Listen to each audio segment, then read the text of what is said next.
नमस्कार। इस वक्त मैं हूं दिल्ली नजफगढ़ अपने घर की छत पे। आज तारीख है 21 मई और 21 मई है और सुबह के 6:30 बजे।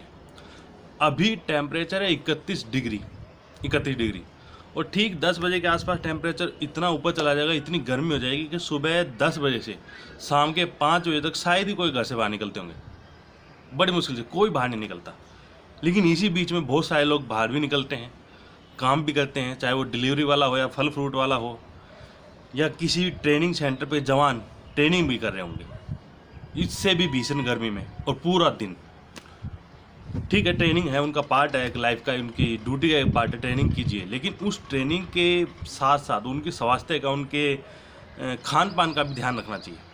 मैं बात कर रहा हूँ वजीराबाद, दिल्ली के वजीराबाद में दिल्ली पुलिस की ट्रेनिंग चल रही है, दिल्ली पुलिस के जेल वार्डरों की। और वहाँ पे एक जवान की मृत्यु हो जाती है।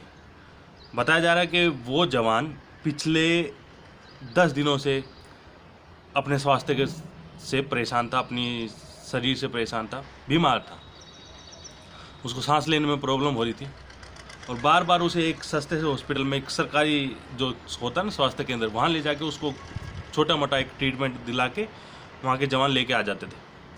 और उसी की अनदेखी की वजह से, उसी की लापरवाही की वजह से उसकी मृत्यु हो जाती है। लेकिन आप लोगों ने एक चीज़ नोट करी कि यही न्यूज़ आपको किसी भी अखबार में, किसी भी न्यूज़ चैनल पर नहीं देखने में मिलेगी। ये न्यूज़ आपको मिलेगी सिर्फ किसी यूट्यूब चैनल पे, क्योंकि मैंने भी ये एक यूट्यूब चैनल पे ही देखी। सुन के बहुत अजीब लगता है कि दिल्ली देश की राजधानी और उसके एक दिल्ली पुलिस के एक ट्रेनिंग सेंटर में पानी की किल्लत है। बताया जा रहा है कि पूरे एक हफ्ते से वहाँ पे पीने का पानी नहीं है। तो किस तरह से इतनी गर्मी में, भयंकर गर्मी में जवान ट्रेनिंग करते होंगे। कोई भी है, मतलब इंसान ट्रेनिंग कर लेगा, लेकिन ट्रेनिंग के बाद में उसको पर्याप्त मात्रा में, मतलब खान पान, एक साफ़ सुथरे वातावरण में उसको रेस्ट मिल जाए तो अपनी ट्रेनिंग की सारी थकान भूल जाता है। लेकिन वहाँ बताया जा रहा है कि जिस कमरे में 15 लोग मुश्किल से ठहर सकें, उस कमरे में 20 से 25 लोग ठहर रहे हैं। तो आप इतने टेम्परेचर में ये देखिए कि वो लोग कैसे रह रहे होंगे। और इसके साथ साथ एक बात और भी कही जा रही है कि भाई पीने का पानी नहीं है कई दिनों से, सबके स्वास्थ्य ख़राब हैं। लेकिन ये है कि कुछ लोग झेल लेते हैं, कुछ लोग झेल नहीं पाते। तो दीपक मलिक, जिसके फादर भी नहीं थे, उनकी सिर्फ मदर थी और वो अपनी माँ का सपना पूरा करना चाहते थे कि भाई मैं दिल्ली पुलिस में लगूँ, अपनी माँ की देखभाल करूँ।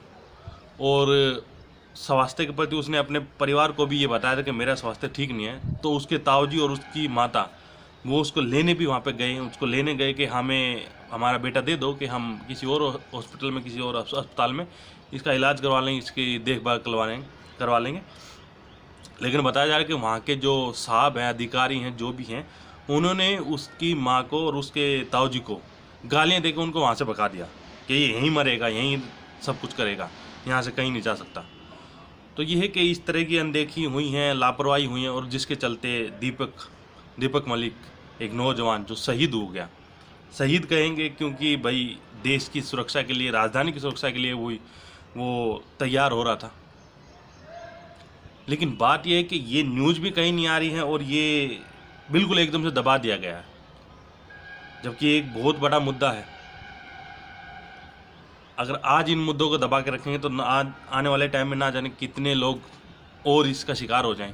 भीषण गर्मी पड़ रही है, बहुत ज़्यादा गर्मी है। आप अगर उन बच्चों को ट्रेनिंग दे रहे हो, उन जवानों को ट्रेनिंग दे रहे हो, तो कम से कम उनके लिए एक पर्याप्त मात्रा में खाने पीने का, रेस्ट रूम, ये सब तैयार कीजिए। उसके बाद में इतने सालों की मेहनत से मतलब लड़के जो भी हैं पढ़ाई करते हैं, उसके बाद में जाके लगते हैं और सरकार इस तरह का रवैया उनके साथ करेगी तो कौन आना चाहेगा फिर सुरक्षा में।